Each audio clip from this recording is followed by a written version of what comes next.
Bonjour, c'est Ursule encore. On est le 24 janvier 2024. Amen.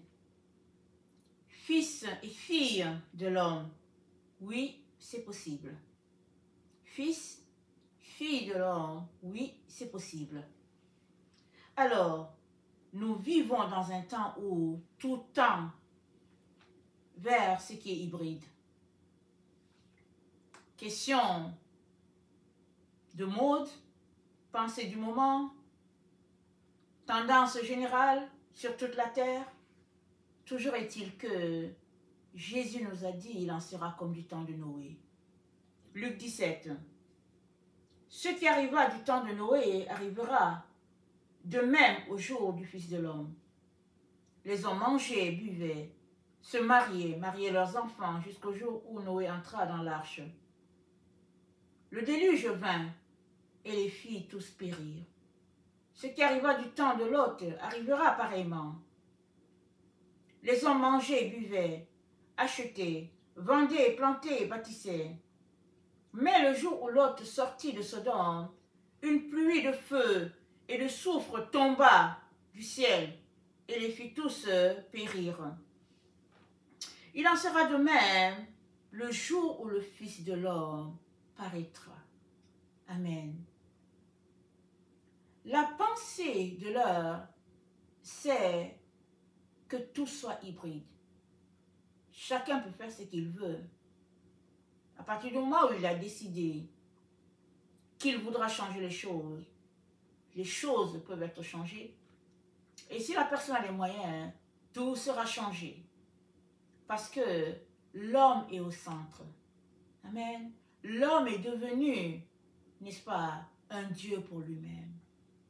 Et juste par le fait qu'il existe, il oppose Dieu, son créateur.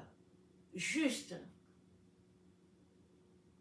le fait d'exister dans les temps dans lesquels nous sommes fait que on devient l'opposant de Dieu.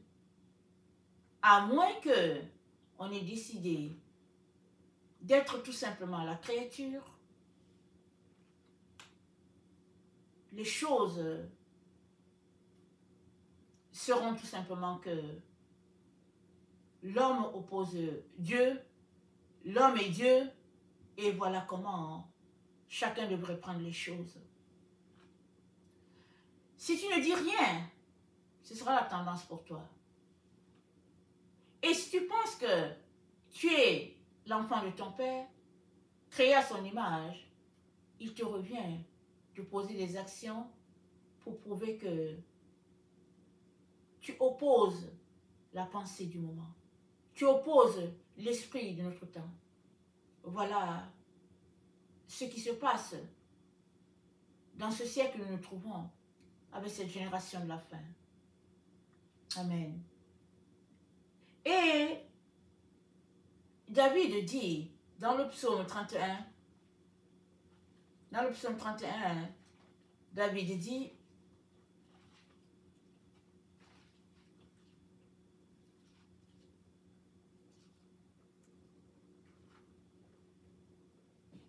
Éternel, je cherche en toi mon refuge, que jamais je ne sois confondu. Délivre-moi dans ta justice. Incline vers moi ton oreille, à toi de me secourir. Sois pour moi un rocher protecteur, une forteresse, où je trouve mon salut. Car tu es mon rocher, ma forteresse. Et à cause de ton nom, tu me conduiras, tu me dirigeras. Tu me feras sortir du filet qu'ils m'ont tendu, car tu es mon protecteur. Je remets mon esprit entre tes mains. Tu me délivreras, Éternel, Dieu de vérité. Je hais ceux qui s'attachent à de vaines idoles, et je me confie en l'Éternel. David ne marche pas avec ceux qui se confient dans de vaines idoles. Et aujourd'hui, l'homme est l'idole de lui-même. Par le passé, cette religion que nous connaissons aujourd'hui n'existait pas. Tout a conduit l'être humain à cet endroit où il est Dieu pour lui-même. Et David dit, tu me feras sortir du filet qu'ils m'ont tendu. Ce filet est sur toute la terre. Comment ne pas tomber dans ce filet-là? Est-ce qu'il y a possibilité de ne pas tomber là-dedans? La Bible nous dit, oui, c'est possible de ne pas tomber dans ce filet-là. Le filet qui est tendu là pour l'être humain, c'est la voie large.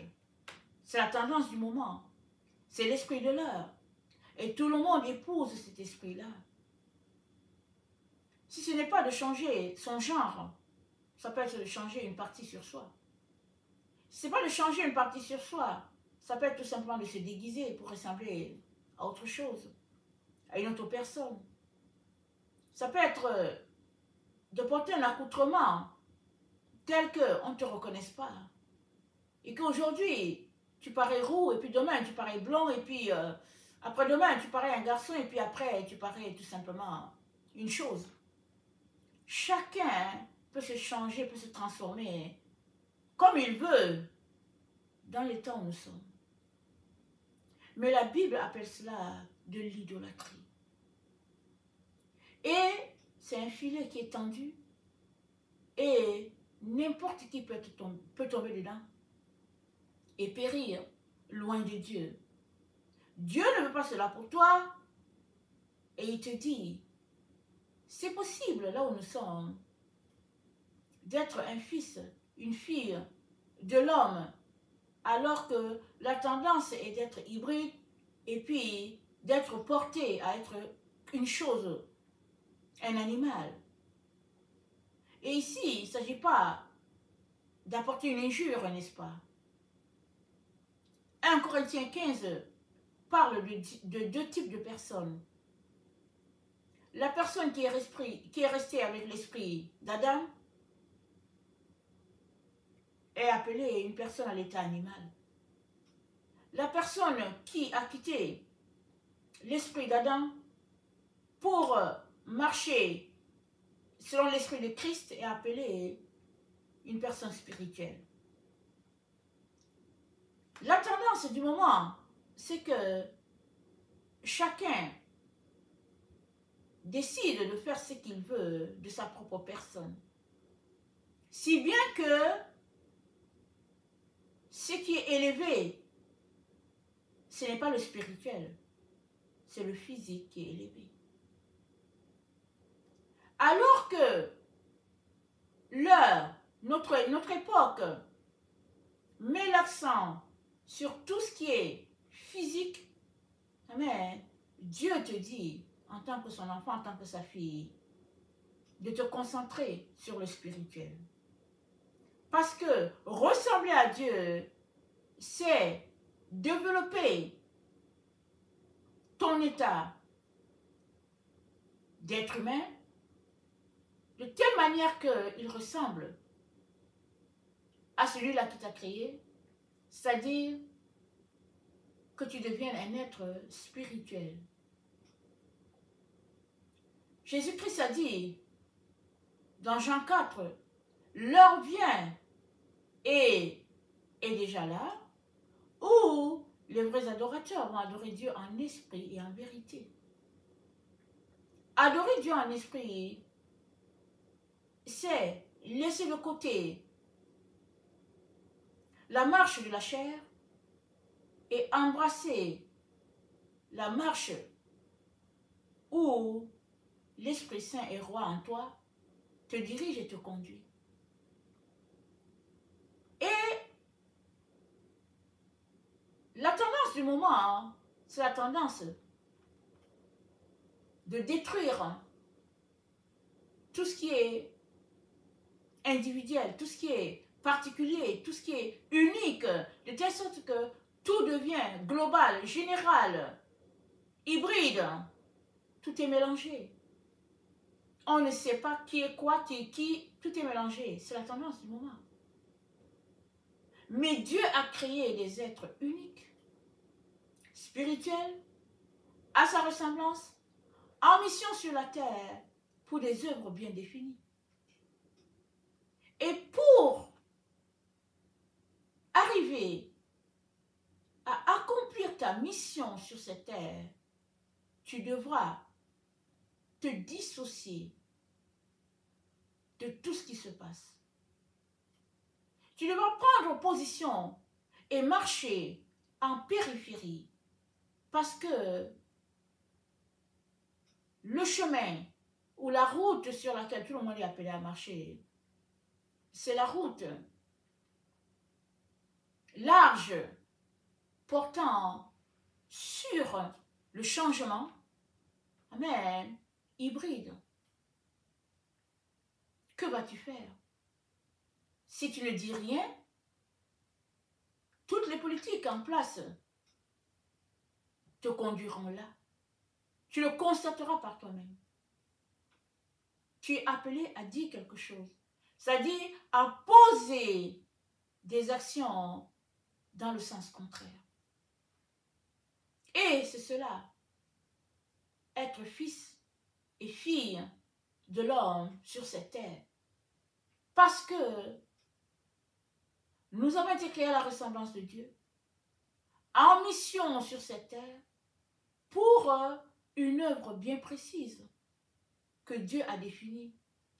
Parce que la terre, ce n'est pas le projet des hommes, c'est le projet de Dieu, avant tout. Amen.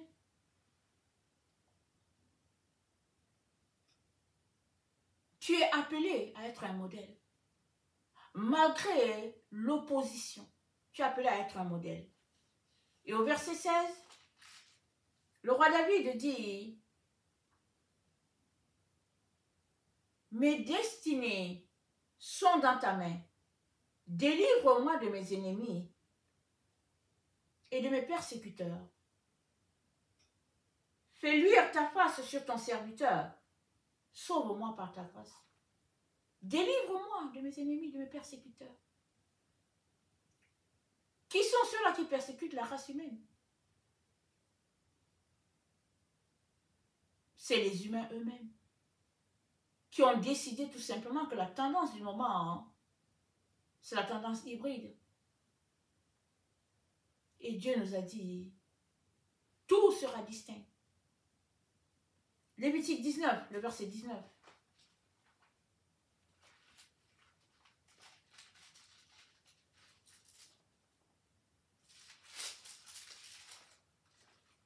Vous observerez mes lois. Tu n'accoupleras point des bestiaux de deux espèces différentes. Tu n'ensemenceras point ton champ de deux espèces de semences. Et tu ne porteras pas un vêtement tissé de deux espèces de fils. Ça dit, tout est distinct avec Dieu. Pas de mélange. Et nous vivons dans une époque où on ne sait pas qui est femme, qui est homme. Bon, voilà. C'est la tendance. Et même, c'est enseigné au niveau des enfants. Et même, des parents appuient cela. Souvent, s'ils ont voulu avoir un garçon et qu'ils ont une fille, ils transforment l'enfant. Déjà, il y a des générations qui se lèvent à l'adolescence, début, jeune vie, adulte, pour se rendre compte que, tiens, mes parents m'ont changé, je porte plainte. Voilà ce qui se passe un peu dans notre monde. Mais toi, comment te comportes-tu? Peut-être n'es-tu pas à l'extrême au niveau des changements de sexe, de genre et tout, peut-être n'es-tu pas là. Mais quelles sont les actions que tu poses à tous les jours qui te distancent de ce qui se passe?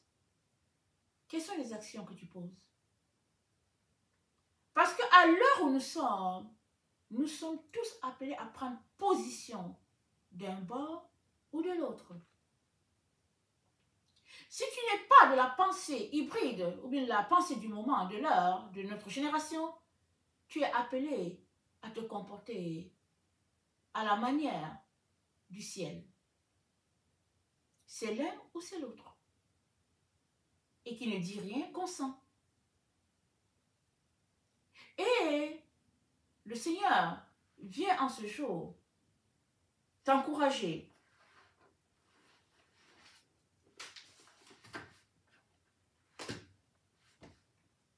Et te rappeler que tu as été créé à l'image de Dieu. Et pour cela, tu es appelé à marcher sur le chemin étroit. Et le chemin étroit, c'est le chemin en périphérie. Parce que le chemin qui est tracé, c'est la route spacieuse. C'est la tendance hybride. C'est la tendance où l'être humain est Dieu pour lui-même. La marche en périphérie, c'est la marche où tu sembles être écarté et à te débrouiller tout seul. La Bible parle du désert. La Bible appelle ça le désert, l'église de Jésus-Christ qui est dans le désert. Et les enfants de Dieu marchent dans le désert. Marche difficile par moments, mais à la fin, tu seras victorieux parce que tu auras gardé en toi les attributs que Dieu t'aura donnés. Et cela prend un engagement, une décision et une fermeté pour aller jusqu'au bout. C'est ça le combat du moment. Plusieurs commencent avec Jésus. Mais combien finissent-ils avec lui? Combien? Souvent on est épuisé. Souvent on est séduit. Souvent on est dégoûté. Mais celui-là qui persévérera jusqu'à la fin, c'est lui qui sera sauvé, dit Jésus. Apocalypse 3.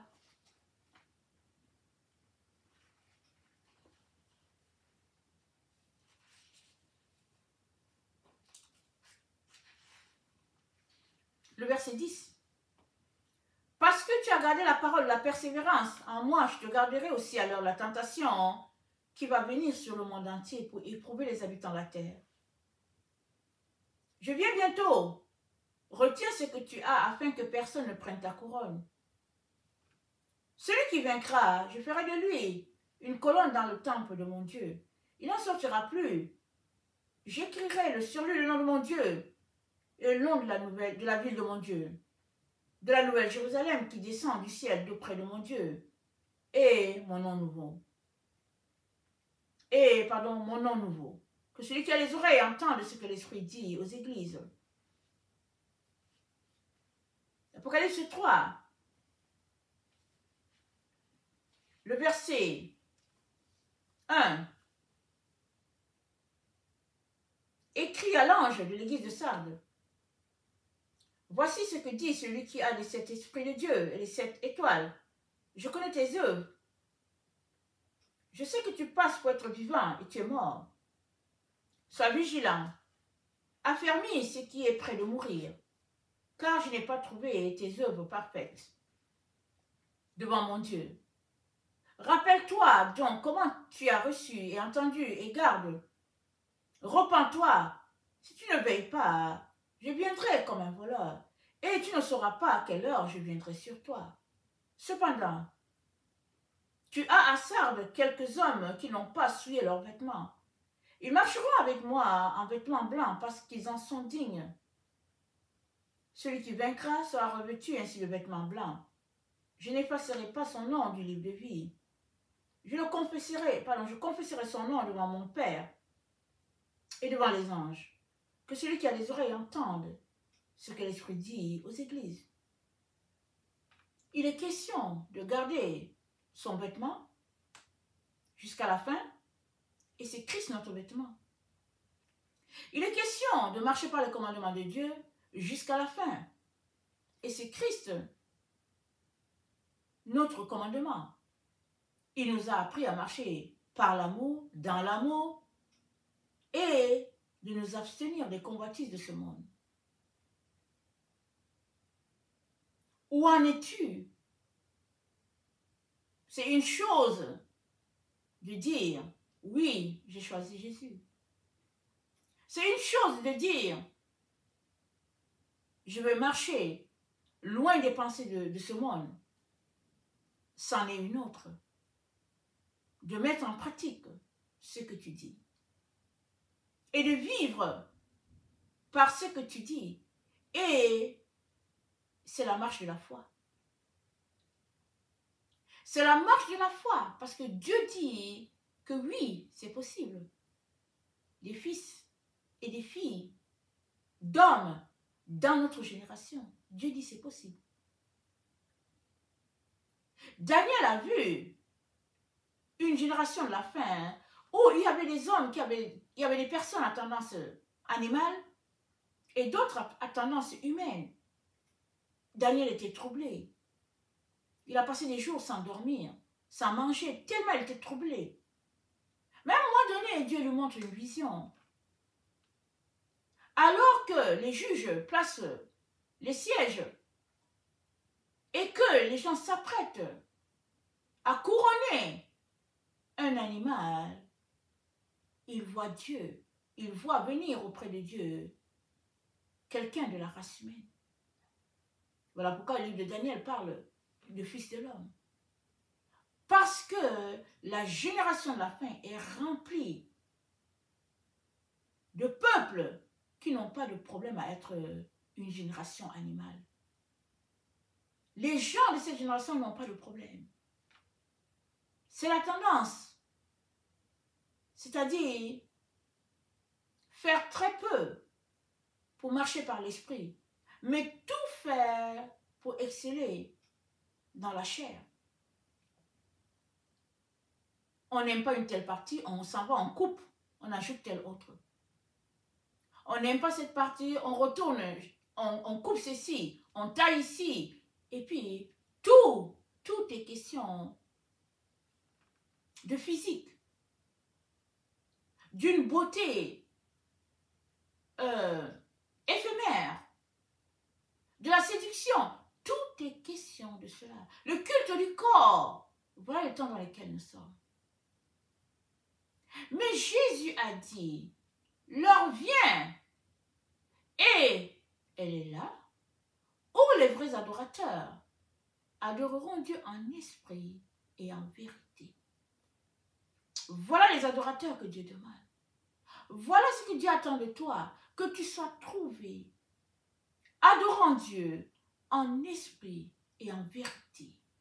Voilà ce que Dieu attend de toi, mon frère, ma soeur. Et cela demande que tu t'engages et que tu ailles jusqu'au bout, malgré les difficultés par lesquelles tu devrais passer. Parce que Jésus vient trouver, non pas une race animale, mais il vient trouver une race humaine, une race de la génération de l'homme, de la classe de l'homme, du genre de l'homme, pas un groupe d'humains qu'on appellera des animaux, non. Même si la tendance de notre temps, c'est d'exceller dans tout ce qui est chair, tel que décrit dans 1 Corinthiens 15, toi, en tant qu'enfant de Dieu, Dieu t'appelle à exceller dans tout ce qui est spirituel. C'est-à-dire de quitter la ressemblance adamique pour ressembler à Jésus-Christ, le second Adam.